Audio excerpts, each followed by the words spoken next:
Welcome. This is how to turn off headphone mode on Android. So, guys, if you ever encounter this issue, what you could try to do is just simply go ahead and restart your phone. So, you could just simply hold the power button for around 2 to 3 seconds. You should be able to have this and just simply select restart, and you should be able to fix the issue. Now, another option that you could try is using a third party application. So you could just simply go to the Google Play Store and you will use the search bar and search for disable headphones.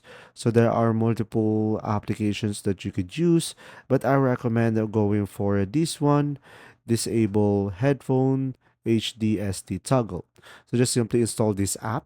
Now guys, so once it is installed, you can just simply go ahead and select open. And from here, it is just a very simple application. You will have an option at the very top or at the middle, headphone and speaker.